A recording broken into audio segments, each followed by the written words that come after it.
in a financial trap and need to be set free, then you need the Debt Ninja. Want to stop those harassing collection calls? Start saving thousands in interest and fees and get out of debt fast? Then you need to call the Debt Ninja. The Debt Ninja will find the best companies across the country that will help you consolidate all your bills into one easy payment, reduce your payments by 30 to 50%, and get you out of debt fast.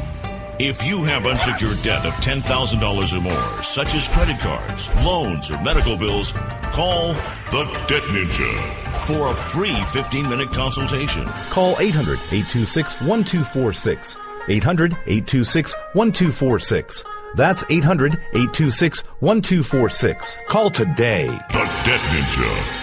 Individuals and businesses with tax problems, listen carefully. Do you feel like you're losing control over your finances? If you owe over $10,000 in back taxes or have unfiled tax returns, we can help you take back control. The IRS is the largest and most aggressive collection agency in the world, and they can seize your bank account, garnish your paycheck, close your business, and file criminal charges. Take control of your tax problems now by calling the experts at Tax Mediation Services and take advantage of the Fresh Start program and new laws that may allow us to negotiate a settlement for the lowest amount possible. Our team of tax attorneys and enrolled agents can stop collections and get you protected so you can take control of your financial future. Tax Mediation Services is accredited by the Better Business Bureau. Call now for a free case review and a price protection guaranteed quote. Call Tax Mediation Services now at 800-610-9050. That's 800-610-9050.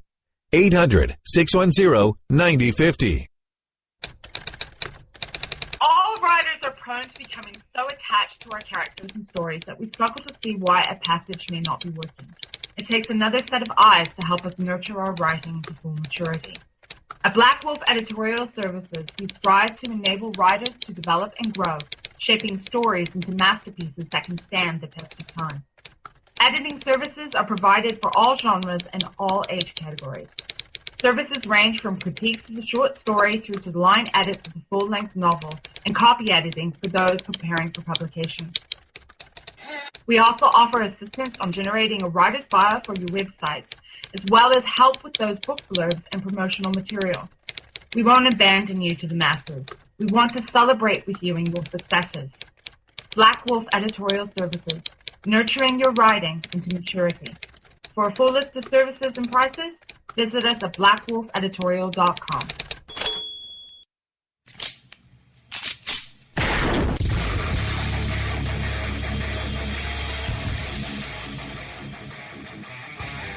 This is Slickery Trigger for Rebel Road Tactical. With proper care and feeding, your pistol will be ready when you need it, there to save your life. Shouldn't your gear be that good? Whether you need a holster for comfortable everyday carry or a tough-as-nails holster for your next training course, Rebel Road Tactical has what you need. Check us out on the web at rebelroadtactical.com.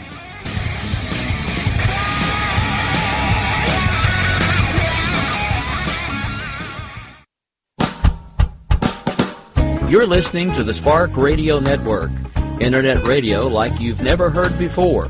Innovation, creativity, and imagination are all said to begin with a spark. So fasten your seatbelt and take the ride of your life and listen for the spark. You are listening to KLRN Radio, where liberty and reason still reign. And so, my fellow Americans, ask not what your country can do for you, ask what you can do for your country. Freedom is never more than one generation away from extinction. We didn't pass it on to our children in the bloodstream.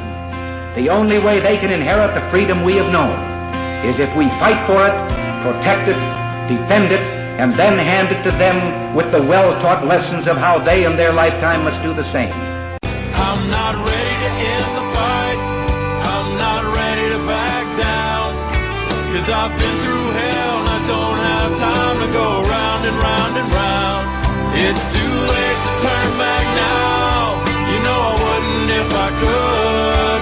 'Cause I'm proud as hell. I can't bring myself to do what it is you think I should. Hello, and welcome to the Jen and Rick Show here on KLRN Radio. Tonight, it's actually more like the Jen and Jess Show. Rick needed to take the night off, so I've got Jessie here from Jessie's POV on with me. How are you doing, Jessie? I'm doing great, and it's going to be fun. The ladies take over. Kick the guys out for the night. Absolutely. We've got kind of a show going on here where we're going to take a little bit of a step back from the, nitty-gritty ranting and raving that Rick and I do on a weekly basis on Trump and Hillary. And we're going to touch on some of the other subjects that are kind of going on around the world today even. So what do you want to talk about first? Well, I was going to let you kick it off, but there was kind of a news flash while I was doing my show that came in. And that was that Mike Pence's plane skidded off the runway in LaGuardia. Thankfully, there were no injuries reported. But is that an analogy for the whole Trump campaign, kind of skidding off the rails? Literally skidding off the track. I mean, that just seems like it's a metaphor somehow. I know, I saw that kind of come up when we were prepping a little bit too, and I thought, oh, good gracious. And I've already seen some comedians capitalizing on it, how Pence had said something along the lines of, if it's wrong to support Trump, then God will give me a sign kind of thing at one point early on. And so it's like, well, maybe this is your sign. He sent your plane right off the runway. I know, and the weather in New York's not that bad tonight. It was rainy, but they haven't closed the airport. Yeah, I don't know. So just kind of seems that this Trump train thing seems to be derailing a little bit, and it's spilling over into their actual travel, maybe, with the vice president's plane going off the runway. It's kind of crazy. Well, that isn't the only vice presidential news out there today. As far as vice presidential candidates. What else is going on? Tim Kaine canceled a Sarasota, Florida event without a reason. I remember when life revolved around the dinner table. Sorry for the pop-up, folks. But no, he was scheduled for a Sarasota event at the Municipal Auditorium at 6 p.m. And the event was still listed on the campaign website when this article went live a couple hours ago. And correct me if I'm wrong, Jen, I don't do U.S. politics every day. Right. So correct me. But isn't Florida a battleground state where everybody's fighting for every vote they can get? Yes. Yeah, it particularly this election, it really has been. I mean, we know that the 2000 election obviously very famously came down to Florida and just a few hundred votes there. But it always is, and it is especially one this year. It's kind of a battle of the to get out the votes.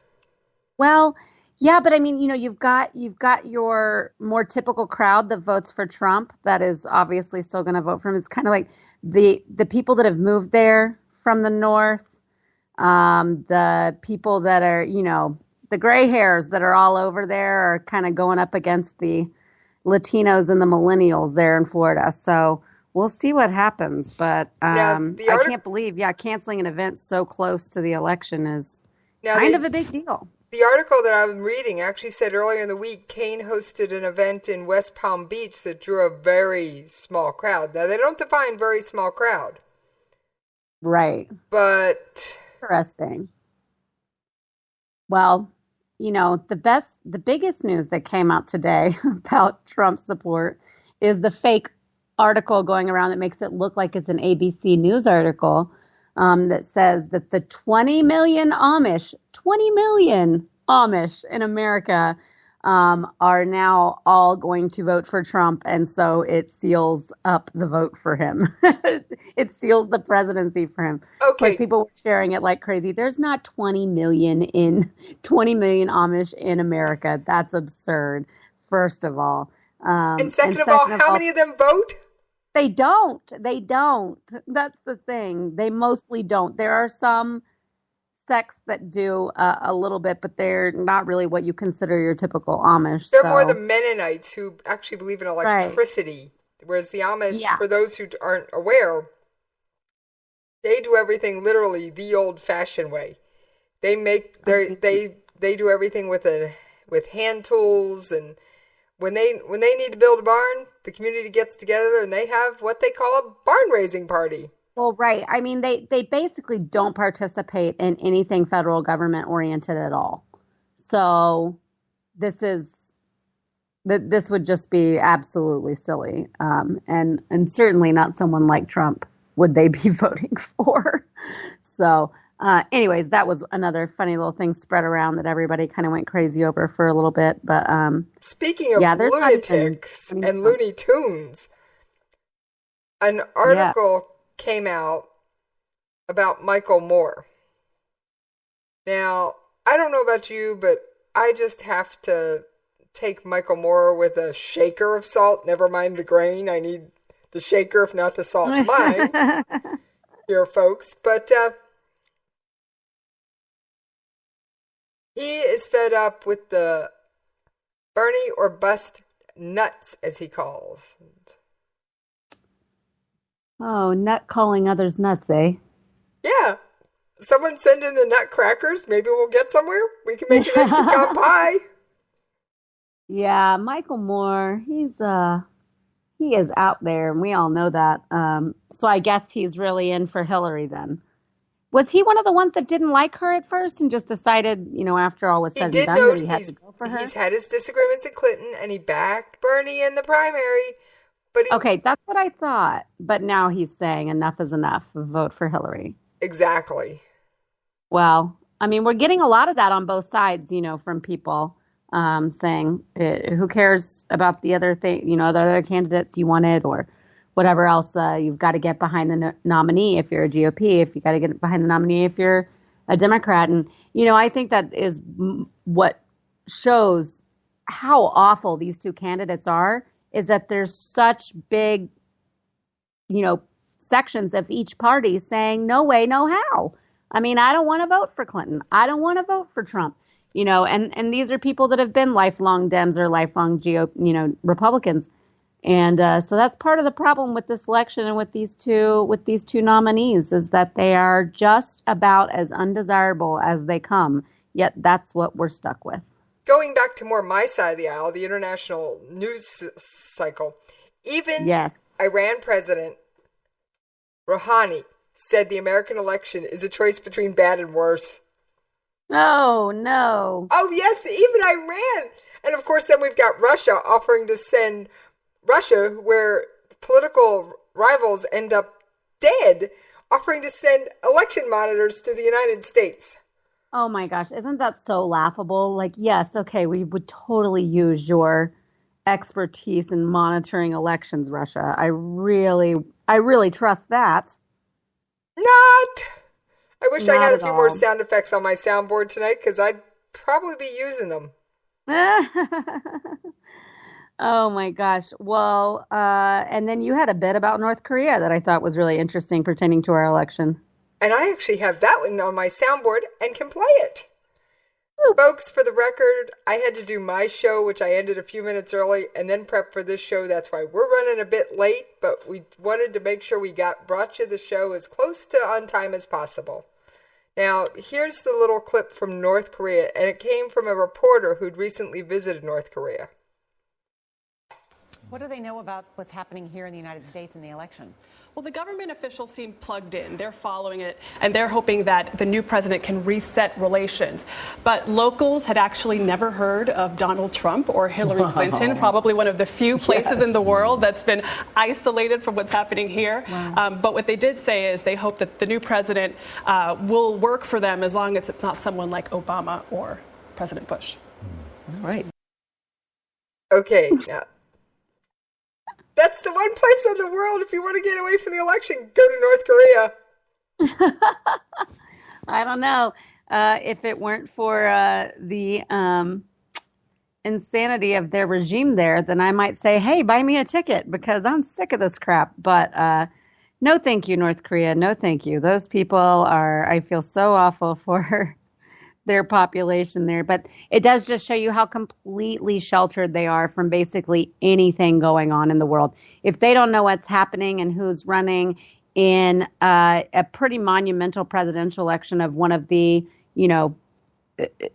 most prominent countries in the world, certainly, one of the most influential, then they're really not in tune to anything else that's happening either. I gotta tell you, frightening. They're called the Hermit Kingdom for a reason. I know. And even Host Kitty agrees with us. That Host Kitty. He was actually trying to talk into the microphone during my show. No, seriously, my cat Philip, who is Host Kitty, a.k.a., was actually up on my lap trying to nuzzle and talk into the microphone. I'm going, okay, cat, down.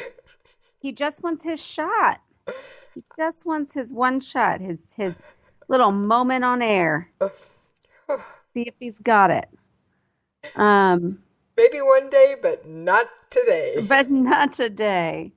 Well, we also have something else kind of just kind of silly pop culture, but back in reference with the election to talk about, and that's how Donald Trump's star had been destroyed by a vandal on the Hollywood Walk of Fame.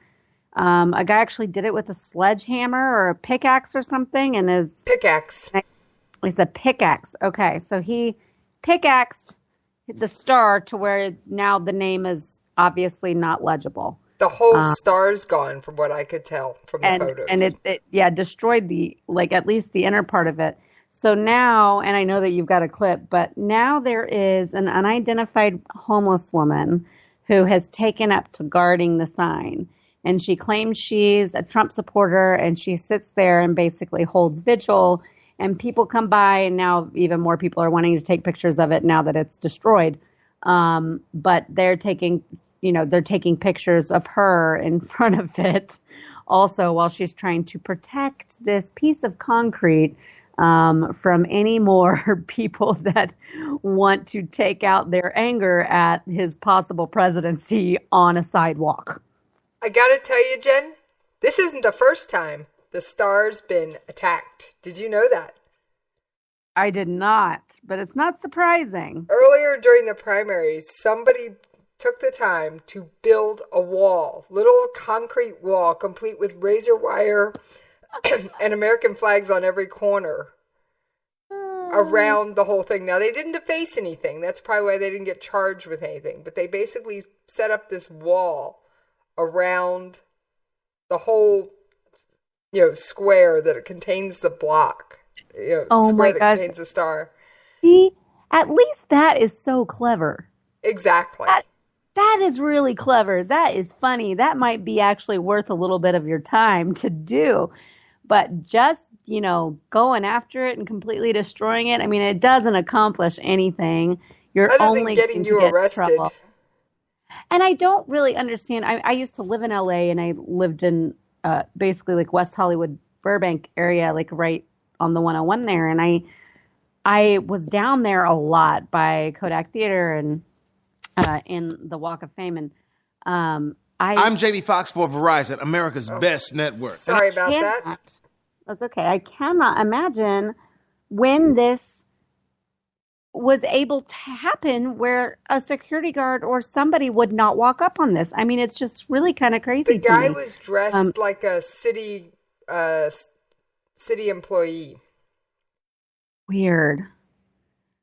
I don't know. It just seems so strange to me. I mean, I just even know I've been on that strip at all hours.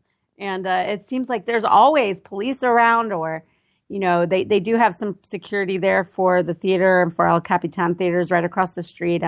So there is usually some roaming security guards too. So it just is very interesting to me that this even happened, which also makes me sometimes kind of think that some of this stuff happens and those people look the other way because, what do they care? They hate the guy too.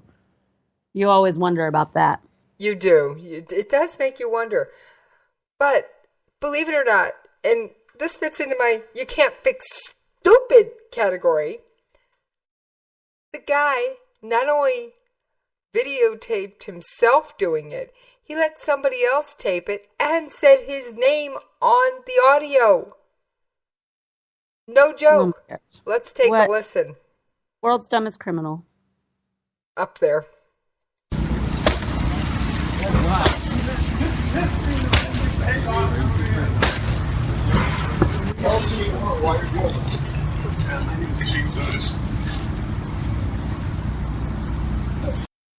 I mean, the audio isn't very clear, but he's like, my name's Steve Otis. And the earlier sounds you heard were the pickaxe striking the star. Yeah, and doesn't he say something about... He was going to try and extract the star to sell it, to raise money for the 11 women that Trump, and I have to say, allegedly sexually assaulted, because he has not been proven guilty in a court of law. So I will stick with allegedly. Sexually assaulted. And because 4 of his relatives had been sexually assaulted, and he thought it was absolutely an abomination that someone like that could become a serious candidate for president. Yeah. And I mean, well, he wasn't quite the smartest cookie by making that all known and making sure there was video evidence for the police and everything. That was not quite the best tactic to take, I don't think, if you're trying to get away with this. I mean, it's just one of those things. This election, I say it's gone the way of the nut bowl and the fruitcakes, Jen. I mean, I remember the Bush 4 election, and that one was pretty intense, and there was a lot of drama, and emotions were high all the way around. But it had nothing. I mean, that election looks so incredibly tame and respectable, classy compared to what's happened in 2016. I wish we just had a redo button. Like, I was going to say, when you where's that reset button Hillary used with Russia? Would it work on our election system? Although I have a feeling it would fail just as miserably as it did with Russia. But maybe like her emails, we could just wipe it clean, like with a cloth, like she said. Maybe we could just do that. Okay. But yeah, it's just crazy. I mean, we've got people, there's always vandalizations and stuff in favor of candidates, but star on the Hollywood Walk of Fame, that's pretty up there. So let's talk about Obama a little bit. Oh, I think the world knows Obamacare fees are going up every year. Does that surprise you, Jen? Not at all. Didn't we say this is what was going to happen? Yeah, and they're supposed to go up another 25%. All right, I've got a clip from today's White House press conference. About what opportunities are available to them. That might be understandable given the headlines, but it's not understandable given the opportunities that are available to the vast majority of Americans who sign up. Because more than 7 in 10 Americans who sign up through the marketplace will be able to purchase a plan for $75 a month or less after you factor in tax credits that exist because of the Affordable Care Act. Okay, time out. First of all, the $75 plan probably comes with a $5,000 to $6,000 deductible, not to mention higher copays, higher this, higher that. Am I right, Jen? Oh, absolutely. I was going to say, I actually have a map here of how much premiums are going up in each state. Do tell. Okay, so you do have the states like Alaska and Arkansas, Ohio, where they're only going up by about 2%. Some of that's because they still have so many active. Well, Alaska's because there's hardly anybody active at all. But then you have a lot of companies still active in the marketplace, whereas in a lot of states they've pulled out. You've got states like Arizona going up 116%. You've got Oklahoma going up 69%, Tennessee going up 63%. And then the other big ones are Minnesota, 59, Nebraska, 51, Alabama, 58, Pennsylvania, 53.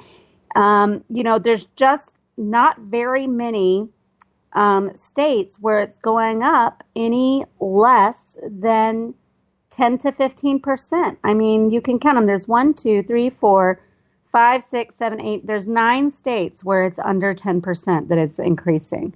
That's outrageous. I mean, this is, and now I don't know if you've noticed, but what they're now doing is they're blaming it on Republicans. So, a guy that I follow on Twitter that I actually like a lot, I thought he put it pretty succinctly. His name's Jason. He's at Counter Moonbat on Twitter if anybody wants to look it up.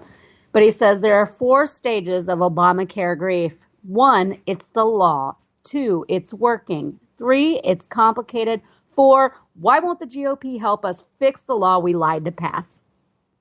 And that's basically it.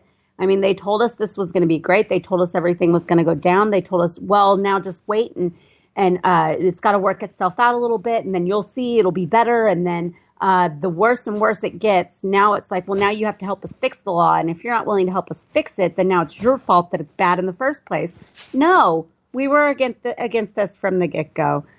This is on Obama, and this is certainly on the leaders in the Democratic Party that sold us this absolutely BS bill. No kidding, Jen. I mean, okay, first of all, I know very few people actually had time to read it. Okay? None, Let's just start, really? Yeah. I mean, when we're discussing, a 2,500-page bill? Right, that they wanted to pass relatively quickly. I mean, come on.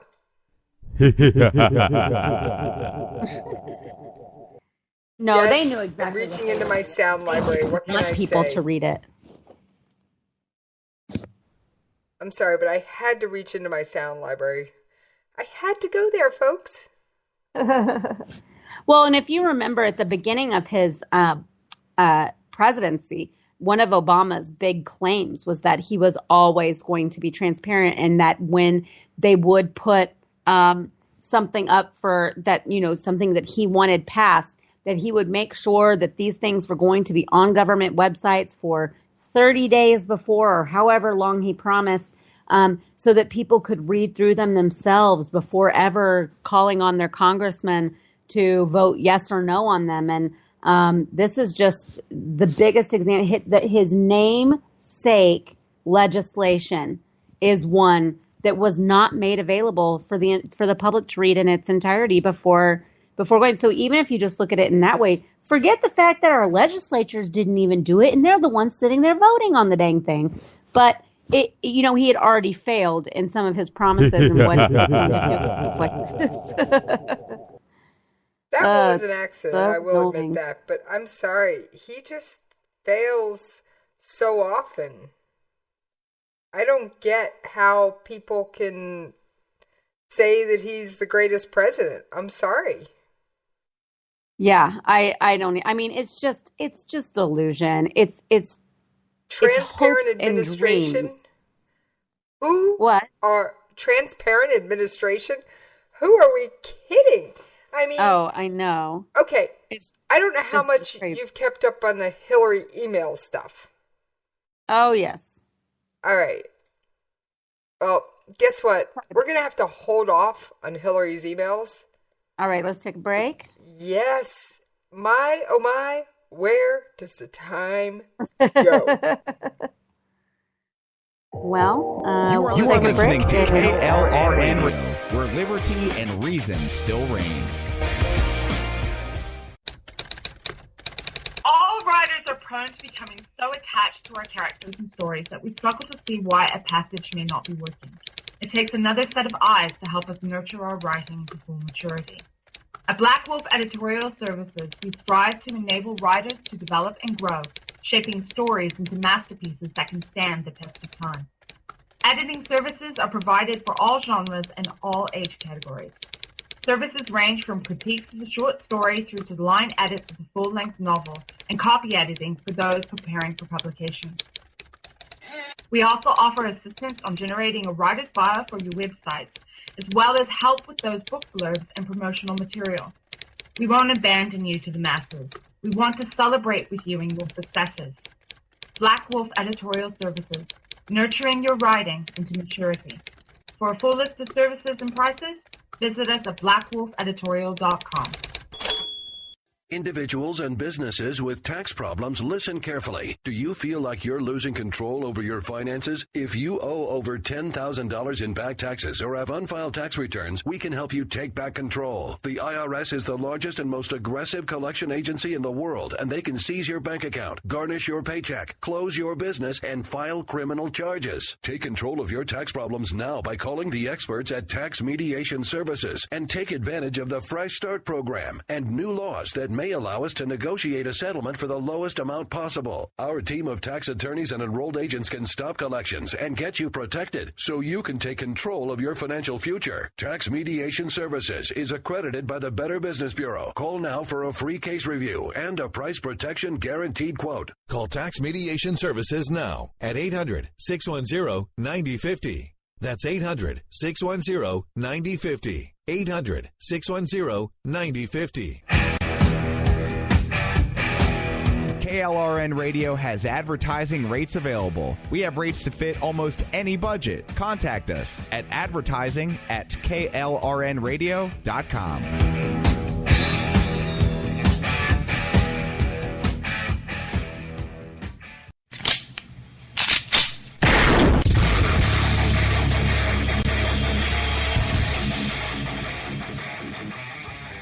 This is Slickery Trigger for Rebel Road Tactical. With proper care and feeding, your pistol will be ready when you need it, there to save your life. Shouldn't your gear be that good? Whether you need a holster for comfortable everyday carry or a tough-as-nails holster for your next training course, Rebel Road Tactical has what you need. Check us out on the web at rebelroadtactical.com.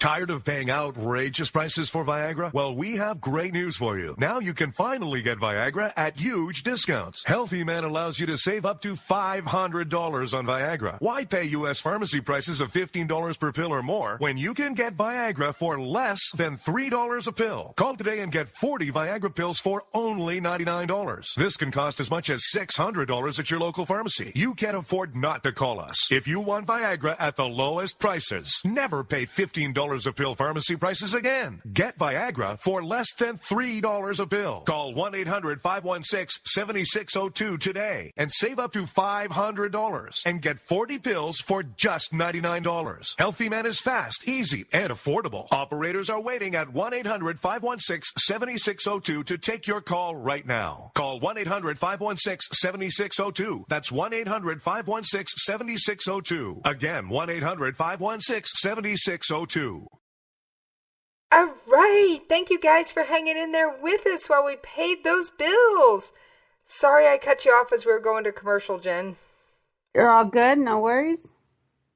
Now, to get back to politics, which is the real topic of your show normally, I did take a wander on over to the Real Clear Politics website, which is, in my mind, one of the best ones because it's an aggregate. Right. Right now they're saying if you include the toss-up states, Clinton-Kane ticket has 252 electoral votes. Trump-Pence is at 126, but there's 160 electoral votes up for grabs. And the toss-up states are, in no particular order, mostly going from west to east: Nevada, Arizona. Texas is actually listed as a toss-up. Iowa, yes.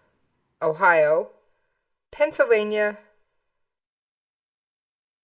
part of Maine for some reason, because they do their electoral votes a little differently. North Carolina, Georgia, and Florida. Yeah, so the main things that stand out to me there are Arizona, Texas, and Georgia, with Nevada close behind, as states that should not be swing states, that should not be up for grabs. but because of the craziness of this election, actually could be.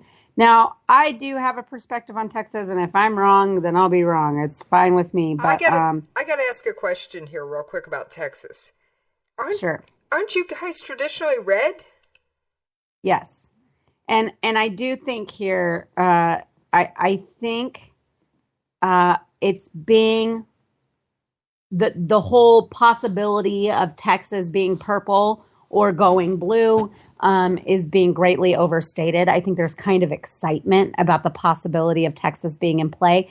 And I think that your average Texan, I do think that there are a lot of normally Republicans that don't know what to do about Trump, that don't want to support him here. It's a pretty heavily conservative state that doesn't like to just give up principles very easily. But I think at the end of the day, what's not being taken into account is all of, you know how there's flyover America? Well, there's flyover Texas too. I mean, we've got a lot of the times when they're doing a bunch of these pollings and stuff, you'll see that it's in Austin and Houston and San Antonio and Dallas. There's a whole lot more to Texas than just those cities. And I think that our kind of drive-by, rest of the drive-by Texas, the smaller towns or the in-between stops and everything, I just don't see them either, all of a sudden voting Democrat. They're not going to vote for Hillary Clinton if they were ever Republican. Or B, not showing up to vote at all. I just don't see that happening for these habitual Republican voters. I don't think that they're being vocal about it. I don't think they're putting signs in their yards, and I don't think that they're, super enthused by all of this. But at the end of the day, I think that these regular Republican Texans come out to vote like they always do, and they go ahead and punch the ticket GOP down the ballot. So I think Texans will hold their nose. And now I will say, according to the Real Clear Politics average, it was leaning Trump in the previous. However, the Real Clear Politics national average has Clinton up 5.9 in Texas. Yeah, I mean, we'll have to see. I just, I'm even in very liberal Austin, but still there are conservative pockets here. And I can just tell you that I don't know very many people that are saying, I won't vote GOP. A lot of people are holding their nose. They're not, because most people aren't as involved as I am, as we are. Like, they're not, they don't have their fingers on the pulse of every tweet that's coming out and everything the campaign's saying and every single interview that they do and every sound clip, video clip, misstep, whatever. I think we kind of get in a bubble, as do some of this data where, the ways in which they ask the questions, what they are looking at and who they're talking to. I think, it's easy to assume that everybody's either super polarized against these candidates within their own party or so polarized against the other party that they're going to go with the candidate even if they don't like them. And I just think it's overestimated quite a bit. But we'll have to see. I mean, it's certainly closer than it's ever been in the last, 20, 30 years. So it is interesting that we're even at a position where we're going, And that's not because, I had some friend the other day that said, well, that's because, we're being overrun by illegal immigrants that Democrats are letting vote. No, that's not why Texas is looking purple right now. It has a lot to do with who's running. And that's just the sad reality. Right. And I hope you are right. Now, I will say that in a lot of ways, and I've got to admit this to the listeners, because your show, like I said, it's normally Trump, Hillary, Trump, Hillary, Trump, Hillary, Trump, Trump, Trump, Trump, Trump. Because I do listen to your show. I know you do. But I'm not plugged into every tweet. I can usually tell you more about North Korean politics or Turkey's politics, which is why I knew about the Iran president and had that clip from North Korea and all that other stuff that you guys never bring up unless I spoon feed it to Rick. Right. Which actually, I'm kind of looking forward to this election at some point being over so we can talk about, Other things. Goodness gracious, can it just get here and be done with so everyone can move on with their lives? Well, calendar date today was 12 days, so you've only got 11 more days to hold your nose. I know, it's crazy. I mean, it's been fascinating. Don't get me wrong. It really has been. And I think it's such a kind of, it's a game changer in American politics and in the election, the way elections go. I don't think for the better, but it's still a game changer. We literally watch history be made, and it's been pretty insane, which has made it entertaining, as all get out. But I am happy for it to be done. I can tell you, even though I'm not as tied in as you are, yeah. Because, Jen, I voted weeks ago because I don't live in the same state I'm registered in, so I voted via absentee ballot, and I, for one, will be just doing this when the election's over.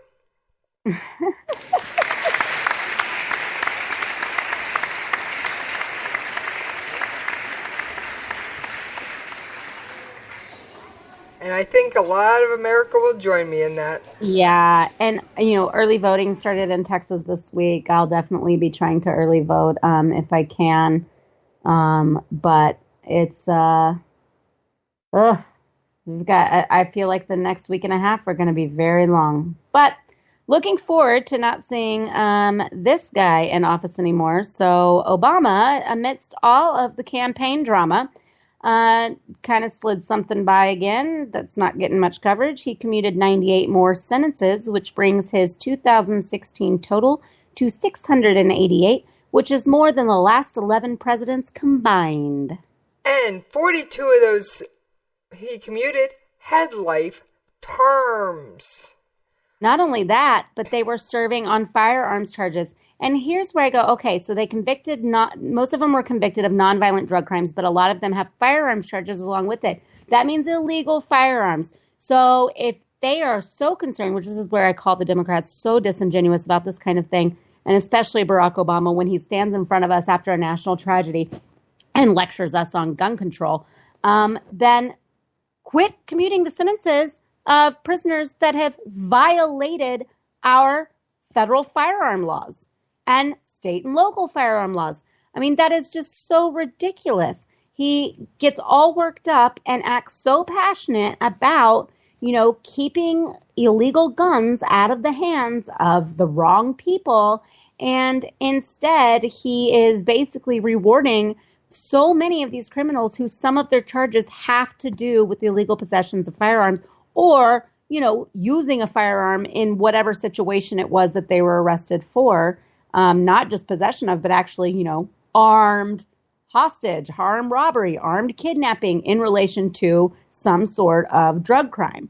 It's just mind-boggling to me that he will continue to do this. I'm not in disagreement with some of our sentences for some drug crimes being, and just possession of drugs or whatever being a little bit over the top and kind of thrown the book. They're a little 1950s, some of them. But there are ways to change that. And I think that there are a lot of places that are starting to change that. So I think you can reasonably say I'm going to commute sentences of these nonviolent offenders. But anybody that has anything to do with illegal, possession of a firearm, I just don't think that you can look the American people in the face after a tragedy like Orlando and say what you said, while then on the other hand, signing off on this. Well, I've got some stats that go along with your story. In August, Obama commuted 214 inmates, setting a single-day record for his administration. And 111 commutations were handed down a few weeks later, which helped set a single-month record. Earlier this month, Obama granted clemency to an additional 102 inmates. Now, I've got a follow-up piece on that. 1 year out, President Obama commuted prison sentence of 46 quote-unquote nonviolent drug offenders. What are their lives like now? Sometimes I thought that would be a nice tie-in here. Yeah, definitely. Sometimes getting out is the easy part. Behind each of those commute sentences is a person whose life has been dramatically complicated by prison. What's their life like a year after they learned they would go free? Okay, so they tracked down these people. For many clemency recipients, coming home from prison meant joyful reunions, meeting grandchildren, rekindling old romances. A few decades in prison made the mundane seem miraculous, taking a bath, driving a car, eating a pineapple.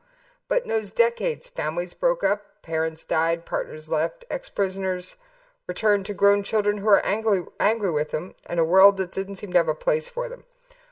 One recipient explained he had mixed feelings of gratitude and anger. He knew he deserved to go to prison for his crime, but he also said he knew the sentence was unjust.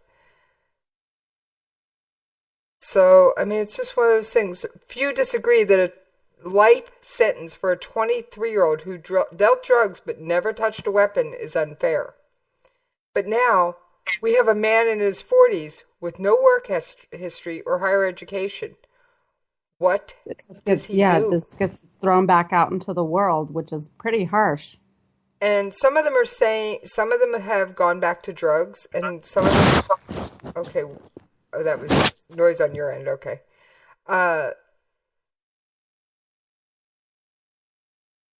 It's one of those things, some of them sent another person that said he was sentenced in 2003 to 60 months in prison for cultivation of marijuana, sentenced in 2004 to 20 years in prison for conspiracy to manufacture, distribute, and possess with the intent to distribute more than 1,000 marijuana plants. When he first got out, are not like other things. There can be the kid that got caught up in the, stealing a vehicle for a chop shop because he needed $5,000 for this or that, or whatever. I mean, but drug-related crimes, and particularly just the ease of getting fast cash selling drugs, has such a high recidivism rate. So it's not always the best ones to just pat them on the bottom and say, all right, you're good to go. See you later. Sorry we kept you so long. I will say this one guy seems to have done okay. He works part-time for Cirque du Soleil and other circuses. And his quote, which I thought was just hilarious, I got to read it. And his name is Jerry Johnson, and he's from L.A. Most of the people who work for the circus are a bunch of misfits, so I fit right in. And it's good that he still has a sense of humor. I had to read that quote because he at least still has a sense of humor. And I have a regular guest who's a psychologist, and we've discussed some of the effects of prison can have on a person's psychology. Mm-hmm. And while his focus is the psychology of terrorism, he obviously knows a bit more since he's studying it for his PhD. But he said that, people, when they come out of prison after years and years and decades, are just broken in many cases. Now, there was one person who Obama tried to commute his sentence, and he actually refused it. Really? Yes. That's interesting. Because he said, if I got out, I'd have to abide by all these rules. And he didn't want to do it. And whereas if I serve my time, I get out free and clear. Oh, just don't want the autoplay. Where does Deborah...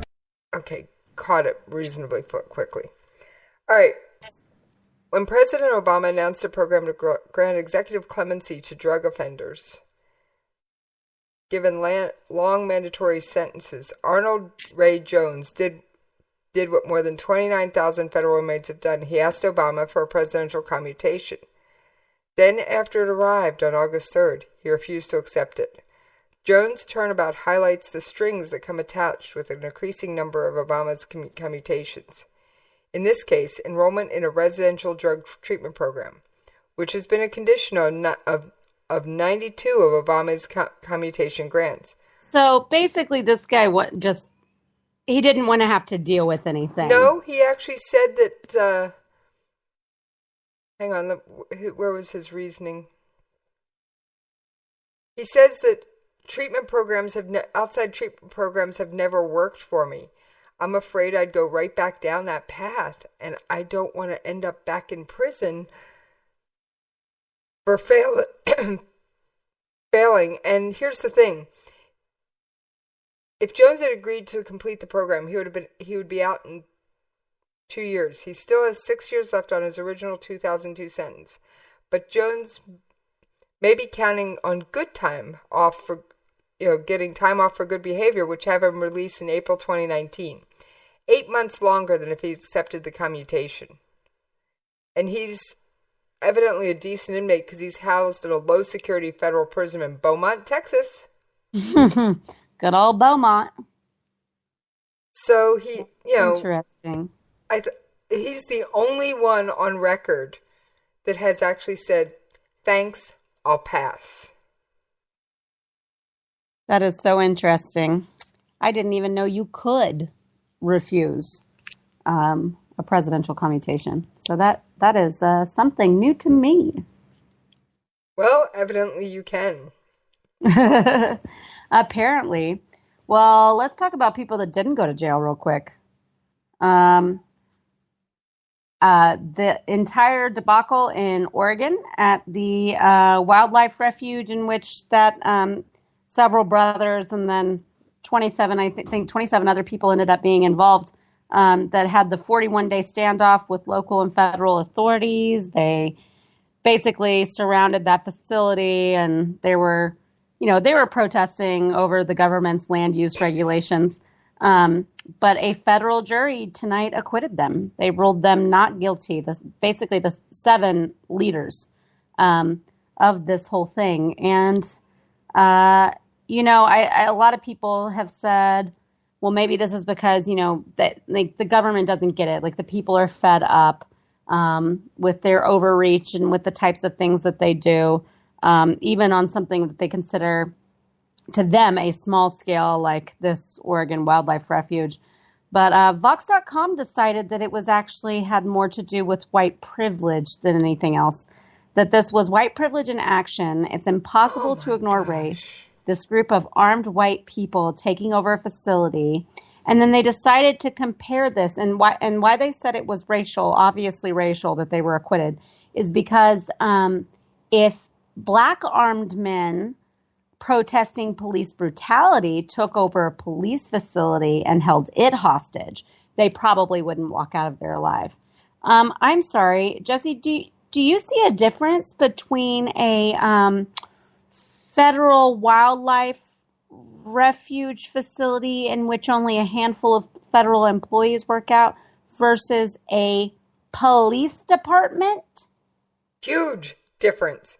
First of all, huge difference. First of all, these people were more or less polite and civil. Even though they had their firearms, they didn't run around pointing them at cops or taking pock shots at them. Right. They made it clear that they were protesting the fact that the federal government, which owns a vast amount, controls a vast majority of the land. In what state was this? Was it Oregon? Yeah, in Oregon. Yeah. In Oregon, the federal government controls a vast amount of the land. And that's what they were protesting.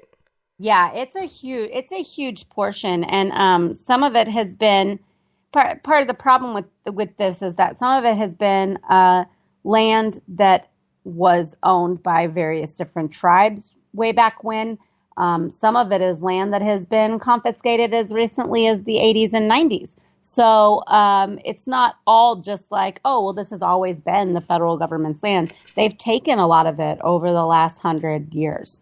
So, people were mad. And I don't know that I agree with them having this 41-day standoff type thing in which one of theirs ended up getting killed in a pretty strange traffic stop sometime during that time that has never really been answered very well what happened.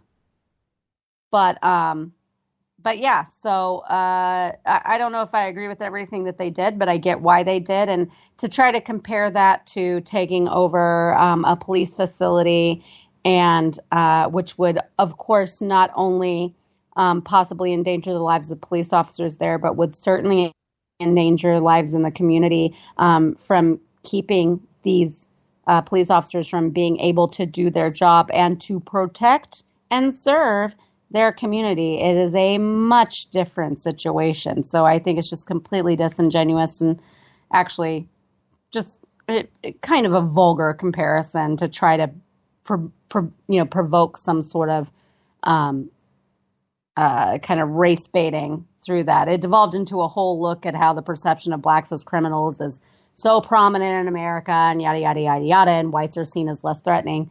So they were using that as a basis to kind of jump off, on a racial tirade. But, what can you say? Vox?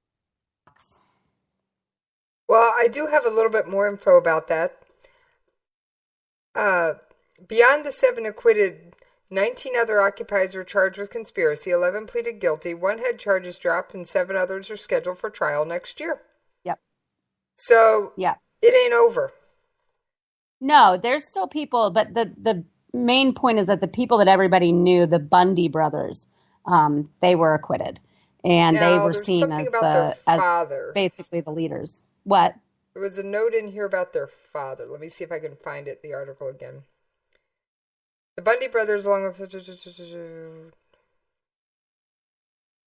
Judge Anna Brown, handed down not guilty verdicts Thursday and let all defendants go, except for Amon and Ryan Bundy, who faced federal charges in Nevada, where their father, Cliven Bundy, held his own armed standoff against federal authorities in 2014. Yes, and they also still have, some other charges against them. This was just about the conspiracy. This was the that they had not conspired to impede federal workers from doing their jobs, which is the foundation of the conspiracy charge, which is the one that held the most weight. So had they been convicted of this, that was almost definite jail time. But they were not. They were found not guilty. And so there are some other charges that they have to answer to. But this was one of the heavy ones that is now off the table. Right. So it just drives me crazy when people try to make every single issue about race. I'm sorry, folks. Well, that's the thing. This had nothing to do. It's not like that was like, it was, this was a black judge or black judge. I mean, there was nothing in this that indicated anything racial at all.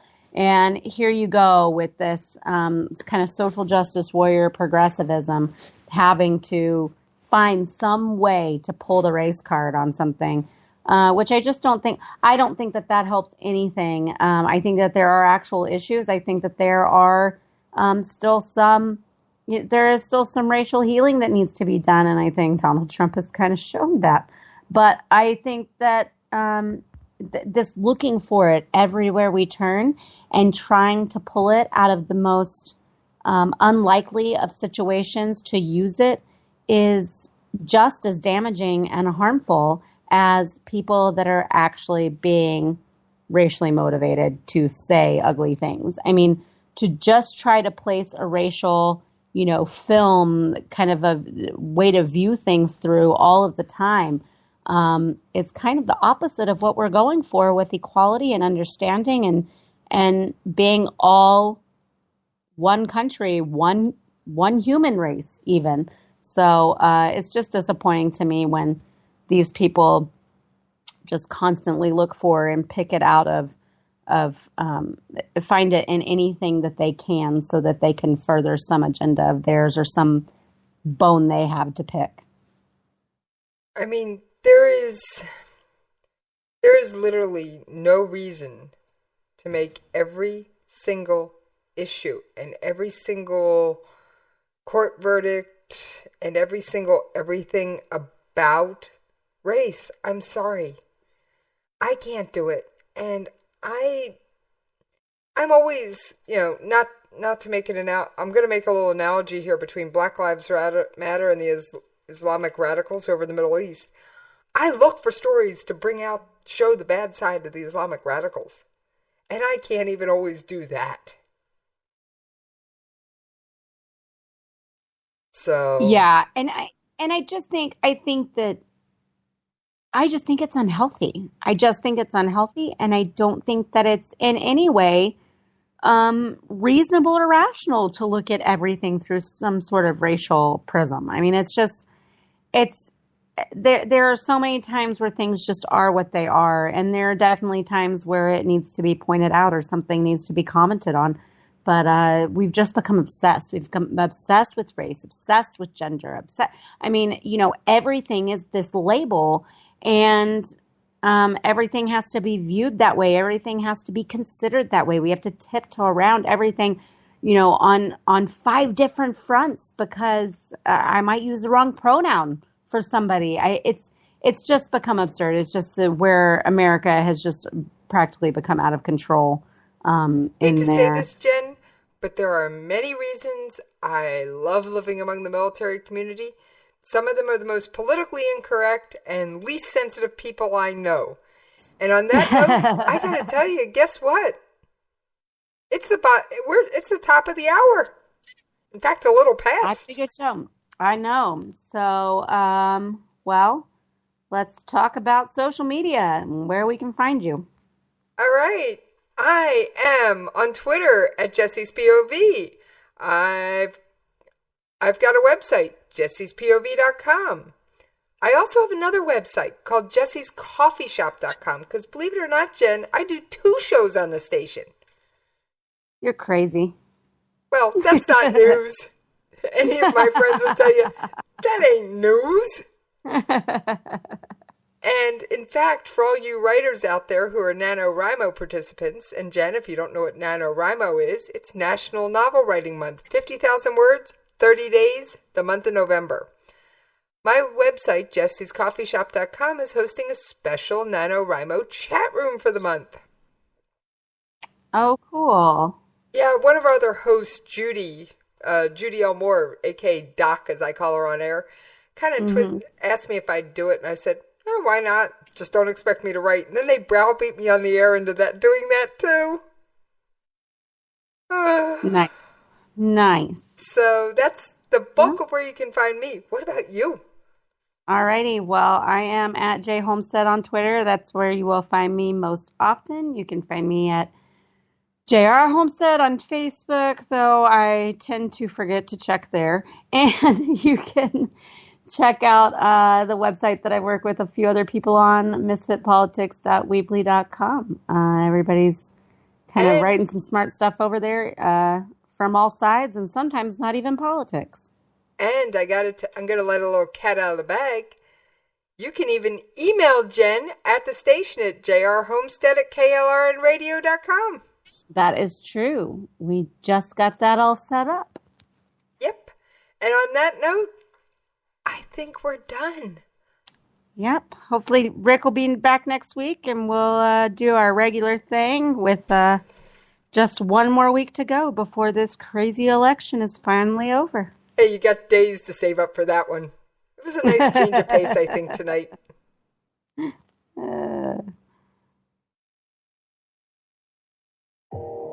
You are listening to KLRN Radio, where liberty and reason still reign.